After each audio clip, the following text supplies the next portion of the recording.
નમસ્કાર દર્શક મિત્રો, તમે જોઈ રહ્યા છો જી એક્સપ્રેસ ન્યૂઝ। તો જોઈએ આ મહત્વના સમાચાર। પરિવારથી વિખૂટા પડવું એ જીવંત રહીને પણ અધૂરા જીવન જેવું ગણાય છે।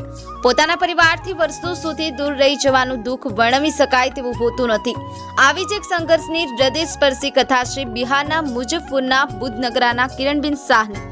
આ બહેન 15 વર્ષ અગાઉ બિહારથી ટ્રેન મારફત પોતાના પરિવારથી વિખૂટા પડી ગયા હતા। તેમની માનસિક સ્થિતિ સારી ના હોય તેઓ ટ્રેન મારફત પાલનપુર રેલવે સ્ટેશન ખાતે ઉતરી ગયા હતા। અહીં તેઓ અલગ અલગ ગામડાઓમાં ભીખ માંગી અને પોતાનું જીવન ગુજારતા હતા। માનસિક રીતે બીમાર મહિલાની ગ્રામ્ય લોકોએ પોલીસ સ્ટેશન છાપી ખાતે જાણ કરાતા પોલીસ વિભાગ દ્વારા મહિલાને પાલનપુર નારી સંરક્ષણ કેન્દ્ર ખાતે લાવવામાં આવ્યા હતા।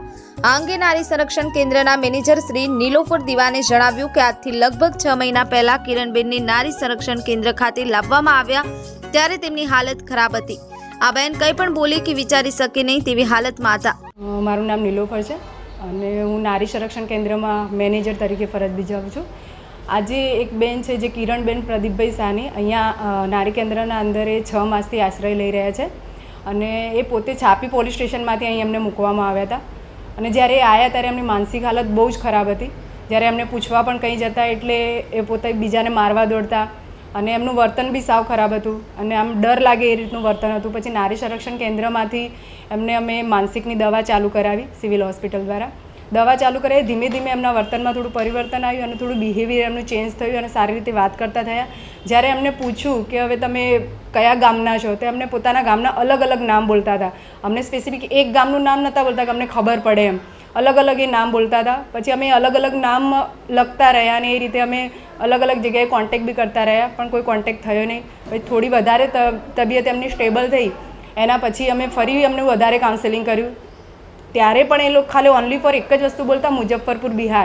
એટલે અમે પછી બધા ગામના નામ રહેવા દઈએ અને મુઝફ્ફરપુરનું સખી વન સ્ટોપ સેન્ટર ત્યાં પણ ચાલે છે, જેમ આપણા ગુજરાતમાં ચાલે છે ત્યાં પણ સખી વન સ્ટોપ સેન્ટર ચાલે છે, ત્યાંનો કોન્ટેક્ટ કર્યો અને એમને અમે એક લેટર દ્વારા અહીંથી જાણ કરી, થોડી એ બેનની માહિતી મોકલી અને થોડું એમને જે અમે કાઉન્સેલિંગ કર્યું હતું એ પણ અમે એમને મોકલ્યું અને એ માહિતી દ્વારા એ બેને પણ થોડી તપાસ કરી। બીજું અમે ત્યાંના પોલીસ સ્ટેશનમાં બી જાણ કરી પણ પોલીસ સ્ટેશનમાં એવી કોઈ અરજી નોંધાઈ નથી ગુમ થયાની, એટલે ત્યાંથી અમને કોઈ રિસ્પોન્સ સારો મળ્યો નહીં।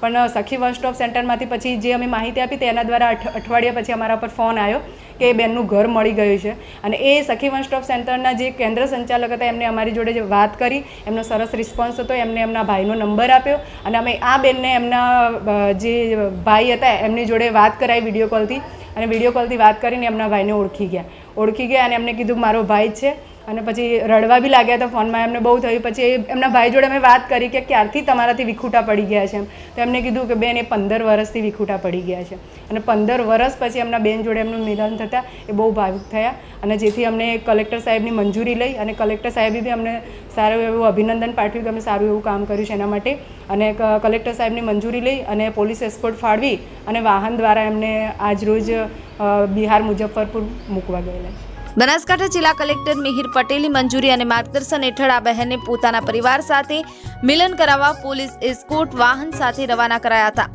નારી સંરક્ષણ કેન્દ્ર પાલનપુરના આ ભગીરથ કાર્ય બદલ જિલ્લા કલેક્ટરે તમામ ટીમને અભિનંદન પાઠવ્યા હતા। નીરજ બોરાણા, જી एक्सप्रेस न्यूज, बनासकांठा।